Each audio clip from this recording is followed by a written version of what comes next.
অঙ্গনওয়াড়ি কেন্দ্রে খাবারে ফের বেনিয়ম ও বেহাল দশার ছবি সামনে এলো। এবার মালদা জেলার হরিশ্চন্দ্রপুর ১ নম্বর ব্লকের কলমপাড়া এলাকার অঙ্গনওয়াড়ি কেন্দ্রের খিচুড়িতে সেদ্ধ হয়ে গেল শুঁয়োপোকা। সেই খিচুড়ি দেয়া হলো প্রসূতি ও শিশুদের। ঘটনা সামনে আসতেই এলাকায় চাঞ্চল্য ছড়িয়ে পড়ে। অঙ্গনওয়াড়ি কর্মীর বিরুদ্ধে বিক্ষোভ দেখান স্থানীয় বাসিন্দারা। দীর্ঘদিন ধরে খাবারে বেনিয়ম হচ্ছে বলে অভিযোগ তোলেন তারা। সুপারভাইজার রুমি মণ্ডল সেন্টারে গেলে বিক্ষোভের মুখে পড়েন। ঘটনার কথা স্বীকার করে ঊর্ধ্বতন কর্তৃপক্ষকে জানানোর আশ্বাস দেন তিনি।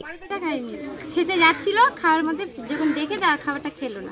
খিচুড়ি দিয়েছিল, খিচুড়ির মধ্যে মরা শুঁয়োপোকা, একদম পুরো সেদ্ধ হয়ে গেছে শুঁয়োপোকাটা। এই আপনি দেখতে পাবেন এখানে একদম শুঁয়োপোকাটা একদম পুরো সেদ্ধ হয়ে গেছে।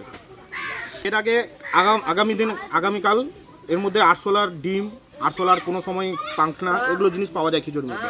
তো এর আগেও কমপ্লেন করা গেছে, কোনো সরা হয়নি। আজকে একদম খাবার সামনাসামনি দেখা গেছে বলে আজকে ধরা পড়েছে এই জিনিসগুলো। খাবার যদি খায় তাহলে তো বাচ্চাদের তো একটা ক্ষতি হতেই পারে, তাই না? ক্ষতি হবে, হ্যাঁ, সেটা তো অবশ্যই হবে, ক্ষতি হবে এটা। তো এটার জন্য আমরা অফিসকে আমি চিঠি করব, আজকেই চিঠি করব, এবং সিডিপিও আমার কর্তৃপক্ষ উনি যা ব্যবস্থা নেবেন ওনাকে বলবো।